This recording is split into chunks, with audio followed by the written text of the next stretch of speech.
Hello everyone, my name is Anika and this is my second video on YouTube. Today I just want to tell you guys about a dream I had, a vision, an out-of-body experience I had when I was living in sin. I was messing with a man and God kept telling me to leave this man alone and I wouldn't. I tried to convert him, but he wasn't going. He didn't want to accept Jesus. And so I tried everything, to get him to come to Jesus, and he just wasn't having it.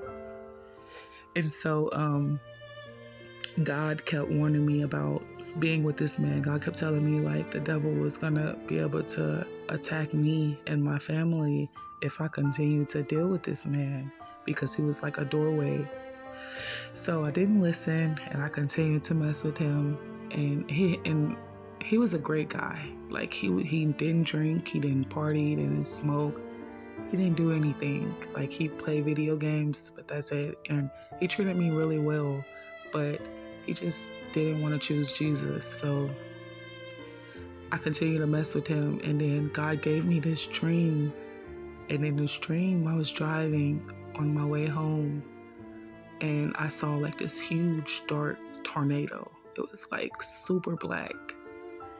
And when I was looking at this tornado, and in real life, I'm kind of fascinated by tornadoes, but this tornado was different. And so I was looking at it and I was like, oh my gosh, it's a tornado. Next thing you know, I was out of my body and I was standing behind the car.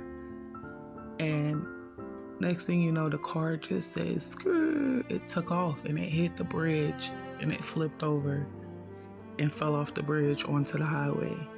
Then I just remember floating over the car.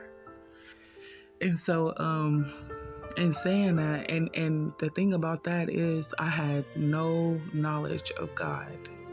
And I love my Lord. So I will always call on him in any situation. If someone is trying to scare me or whatever, I'm always calling Jesus.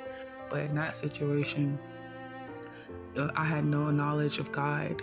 He took that ability away from me. But he also kept his promise that I would never die, because I didn't die. Like, I actually watched my body die. And I just want to say that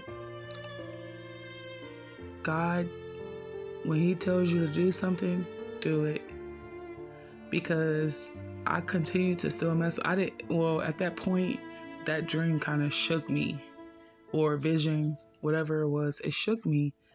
And so I was just like, I really have to leave this man alone. So I left him alone, but my heart kept calling for him and stuff. So when I started back talking to him, God had already put it in his heart to move away. And he moved way across the country. So God really looked out for me right there. Even though I was sad and heartbroken, I got over it. And I'm still kind of getting over it, but it's okay. When God says to leave something alone, but you better believe he got something good for you, better for you in storage. Like, God is a good God, and if God loves you and you belong to him, he's always gonna look out for you, for the better for you. And he did, and I'm truly honored and I'm grateful. I love him so, so much. So that tornado that I had actually saw, it wasn't a tornado. It was like a vortex, but the vortex lids, it collects the souls that are going to hell. And it was watching me like a hawk, and it wanted me, but Jesus gave me another chance. I'll forever be grateful and thankful for that lesson. But anyways, I hope you guys like this video, and I hope you guys stick with me as I get better at editing, or trying to edit. I'm still very new at this. So just stay tuned for some more dreams and visions I've had and experiences with Jesus that I had a lot of experiences with Jesus where I saw him when I left Islam. So stay tuned.